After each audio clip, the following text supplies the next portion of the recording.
জাতীয় কংগ্রেসকে অতি ক্ষুদ্র আণবিক সংস্থা, আণুবীক্ষণিক সংস্থা বলেছেন। ঠিক আছে, কে বলেছেন একটু বলে দেখাও।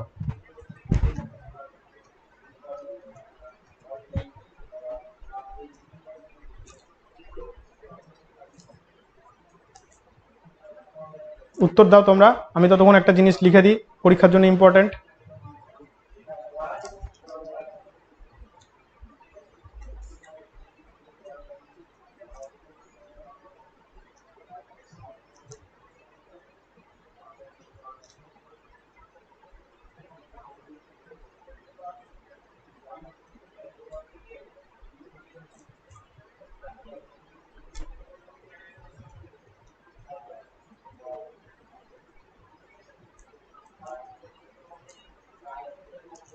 সবাই বলছে একের বি। আচ্ছা, বুঝতে পেরেছি। আর কেউ উত্তর দেবে? ঋষি অরবিন্দ ঘোষ আইএনসিকে নিয়ে একটা ভালো উক্তি করেছিল যে INC is a begging institute.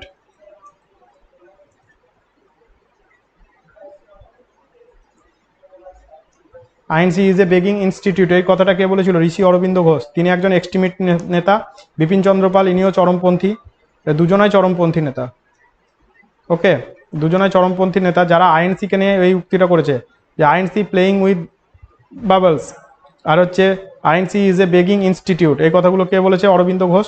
আর এটা বলেছিল বিপিন চন্দ্র পাল। এবার কি এটা হচ্ছে অতি ক্ষুদ্র আণবিক সংস্থা? অতি ক্ষুদ্র আণবিক সংস্থা কে বলেছে? Lord Dufferin. যেটার ইংরেজিটা আমরা যদি দেখি তাহলে কীরকম পাবো? এটাকে বলা হয় আইএনসি রিপ্রেজেন্ট অনলি, খাতায় লিখে নেবে, হ্যাঁ, মাইক্রোস্কোপিক মাইনরিটিজ। ওকে, এটা ছিল আমাদের লর্ড ডাফরিনের উক্তি। এবার ডাফরিনের টাইম পিরিয়ড যদি আমরা দেখি, ডাফরিনের টাইম পিরিয়ড 1884 থেকে 1888, আর 1885-তে জাতীয় Congress INC Indian national Congress, যেটা 1885-তে তৈরি হচ্ছে। WC ব্যানার্জি যার হচ্ছে ফার্স্ট সভাপতি, প্রথম প্রেসিডেন্ট। বলছে NH-34 যোগাযোগ কাকে করে?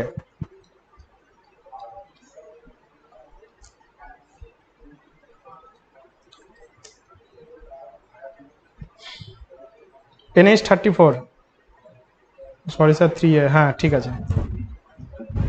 NH-34 কাকে যোগাযোগ করে? কলকাতা থেকে শিলিগুড়ি। একদম বড় বড় ভলভো বাস রাত্রিবেলায় দারুণ স্পিডে কলকাতা থেকে শিলিগুড়ি চলে যাচ্ছে।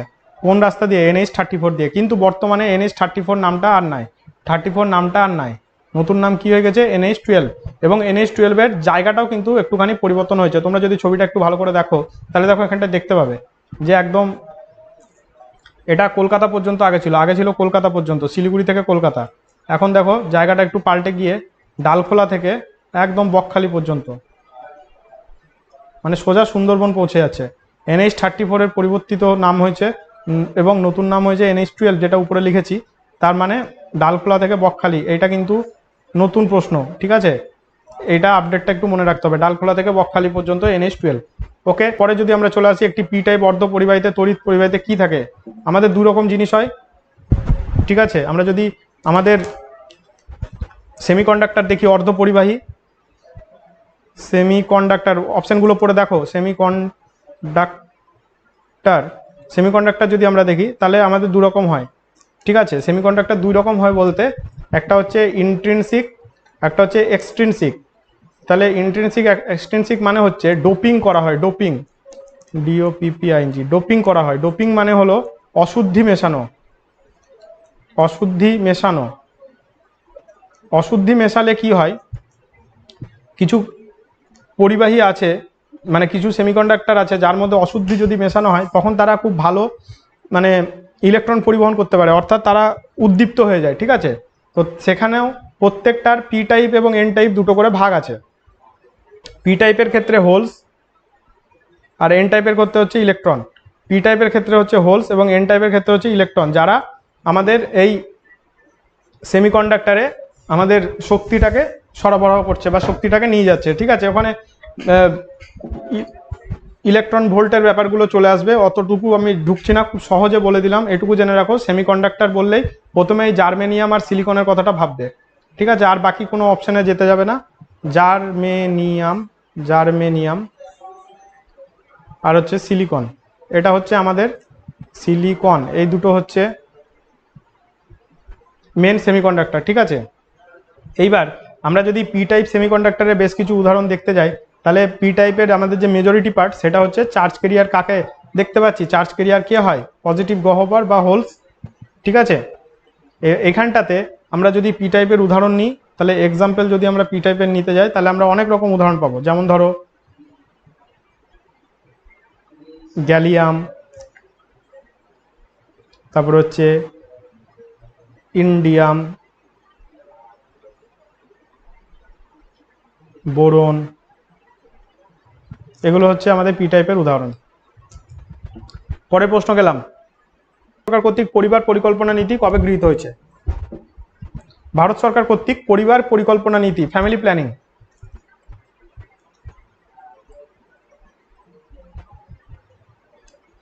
ফ্যামিলি প্ল্যানিং, পরিবার পরিকল্পনা নীতি। Very good Papiya, very good. 1915 সালে 9 জানুয়ারি, একদম দারুণ। 4B, very good. তাহলে পরিবার পরিকল্পনা নীতি 1952 সালে, ওকে? 1900, এটা মহুয়া, এটা 52 হবে। পরিবার পরিকল্পনা নীতি 1952 সালে শুরু করা হয়, ঠিক আছে? পরিবার পরিকল্পনা নীতি 1952 সালে করা হয়েছে, ঠিক আছে? এখানটায় পরিবার পরিকল্পনা আমাদের যে নীতিটা ছিল সেটা হচ্ছে lower fertility with slow population,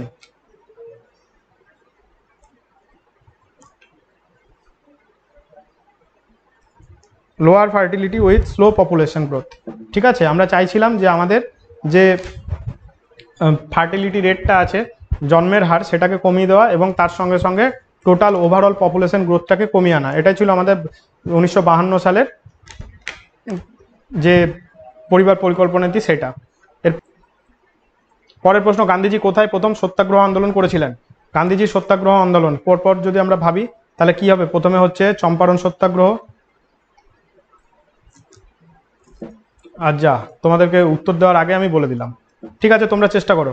উত্তর তো বলে দিয়েছি, এটা নিয়ে আর ভাবার কিছু নেই, বলেই ফেলেছি যখন। তাহলে চম্পারণটা এটা কোথায়? এটা হচ্ছে বিহার। ভারতের কোথায় অবস্থিত চম্পারণ? সেটা হচ্ছে বিহারে, ওকে? তাহলে বিহারে রাজকুমার শুক্লা বলে একজন ছিল, যিনি গান্ধীজিকে আবেদন করেন যে আপনি আসুন এবং আমাদের এখানে তিন কাঠিয়া সিস্টেমের বিরুদ্ধে, তিন কাঠিয়া সিস্টেম বা ব্যবস্থা, তিন কাঠিয়া ব্যবস্থার বিরুদ্ধে জন আন্দোলন, জন আন্দোলন গড়ে তুলেছিল, ঠিক আছে? তাহলে এটা কোথায় হচ্ছে? গান্ধীজি তিন কাঠিয়া সিস্টেমের বিরুদ্ধে যে জন আন্দোলন করছেন সেটা বিহারের চম্পারণে করছেন, ওকে? এটাই ছিল গান্ধীজির প্রথম সত্যাগ্রহ।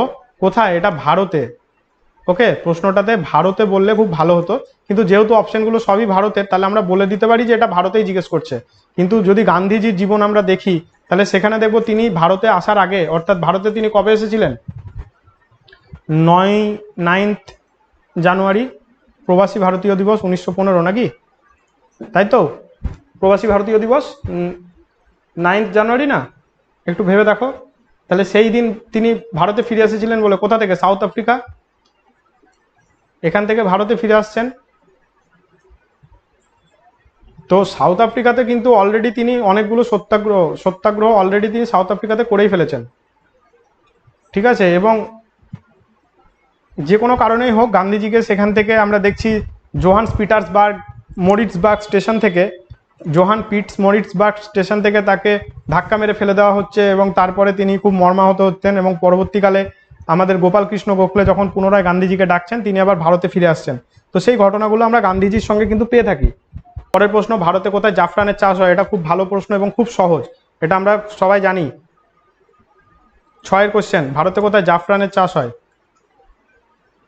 বিমল পান মশালা, কেশর, যুবা কেশর না কি একটা বলে না ডায়লগ,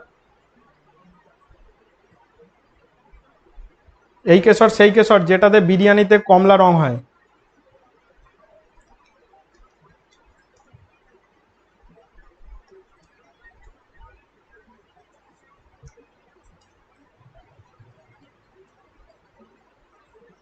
তার সঙ্গে সঙ্গে কি হয়, দারুণ সুগন্ধ হয়, যার অনেক দাম, খুব দামি। কারণ কি, একটা কেশরের ফুল থেকে মাত্র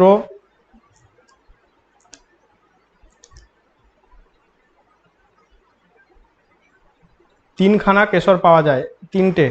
এই 3টে যখন এরকম করে 3খানা করে কালেক্ট করা হয়, তখন প্রচুর কালেক্ট করতে হয়, অনেক কালেক্ট করে তারপরে এই জাফরান বা কেশরটা আমরা পাই। ঠিক আছে, যেটা আমরা কোথায় পাই, জম্মু কাশ্মীর।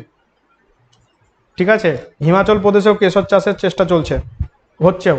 ঠিক আছে, তাহলে ভারতে জাফরানের চাষ কোথায় হয়, কারেয়া ভ্যালি। বিন্দু, বৃষ্টির বিন্দু যদি সমবেগে পড়ে, তাহলে বিন্দুটির কি হয়, একটি বৃষ্টিবিন্দু বায়ুর মধ্যে সমবেগে পড়ছে, একটি বৃষ্টিবিন্দু বায়ুর মধ্যে সমবেগে পড়ছে, তাহলে বিন্দুটির স্থিতিশক্তি স্থির থাকে, যান্ত্রিক শক্তি সংরক্ষিত হচ্ছে, যান্ত্রিক শক্তি বায়ুমণ্ডলে স্থানান্তরিত হচ্ছে, বৃষ্টিবিন্দু ও বায়ুর মোট শক্তি ক্ষয় হচ্ছে।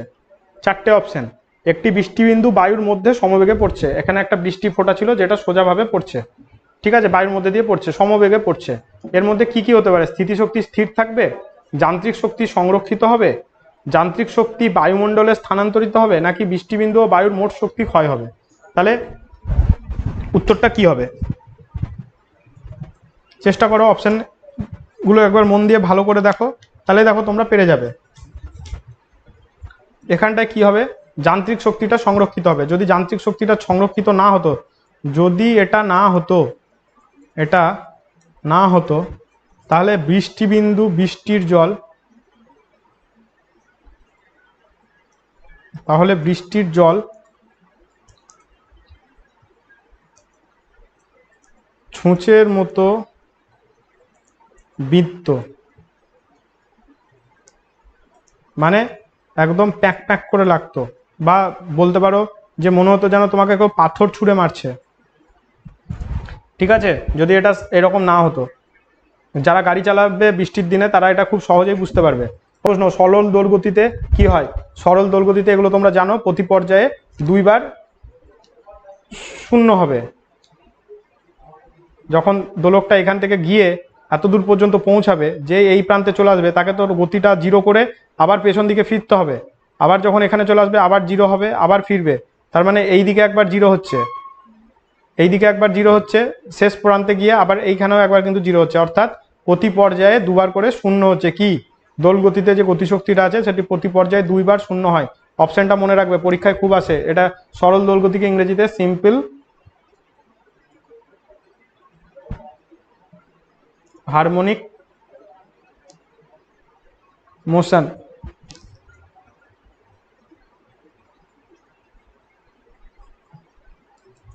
বলা হয়। পরের প্রশ্নে চলে গেলাম। পরিবাহীর আপেক্ষিক রোধ কিসের উপর নির্ভর করে, উষ্ণতার উপর, তাই নয় কি? কারণ আমরা কি জানি, উষ্ণতা এবং অন্যান্য ভৌত অবস্থা অপরিবর্তিত থাকলে কোনো পরিবাহীর মধ্যে দিয়ে তড়িৎ প্রবাহ মাত্রাটি ওই পরিবাহীর দুই প্রান্তের বিভব প্রভেদের সমানুপাতিক এবং রোধের ব্যস্তানুপাতিক হয়। এটা কার সূত্র, এটা ছিল আমাদের জর্জ সাইমন ওহম, এই ব্যক্তি সূত্র দিয়েছিলেন। কিসের সূত্র, ওহমের সূত্র। এই ওহমের সূত্রতে কি বলা হচ্ছে, উষ্ণতা এবং অন্যান্য ভৌত অবস্থা অপরিবর্তিত থাকলে, উষ্ণতা মানে টেম্পারেচার, অন্যান্য ভৌত অবস্থা মানে others physical quantity, when it is unchange or constant, তখন কি হয়, পরিবাহীর মধ্যে কোনো তড়িৎ প্রবাহ মাত্রাটা কি হয়, ওই পরিবাহীর দুই প্রান্তের বিভব প্রভেদের, দুই প্রান্তের বিভব প্রভেদের সঙ্গে থাকে সমানুপাতিক। আর যদি আমরা রোধের সঙ্গে দেখি তাহলে দেখব ব্যস্তানুপাতিক, তাই নয় কি? তাহলে এটা কিসের উপরে ডিপেন্ড করবে, উষ্ণতার উপরে, কারণ প্রথমেই বলা হচ্ছে উষ্ণতা এবং অন্যান্য ভৌত অবস্থা, তাহলে রোধটা, আপেক্ষিক রোধটা ওর উপরে ডিপেন্ড করবে। পরে নিচের রঙগুলির মধ্যে কোনটি অন্যদের থেকে আলাদা, এটা বলার কিচ্ছু নেই, খুবই সহজ, সেটা হচ্ছে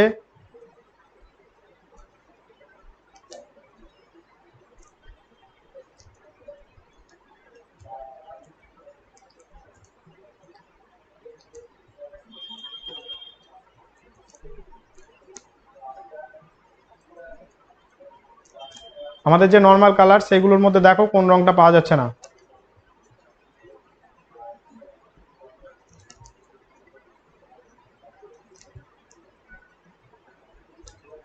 তাহলে এই যে আমাদের সাতটা রং, এই সাতটা আমাদের যে ন্যাচারাল কালার, যেগুলো সবগুলো যদি যোগ হয় তাহলে আমরা কি পাই? সাদা। কিন্তু এখানটায় দেখো একটা রং আছে যার নাম হচ্ছে বাদামি, এই রংটা এর মধ্যে কি আছে? একদম নেই। তাহলে কোনটি আলাদা, বেমানান কোনটা?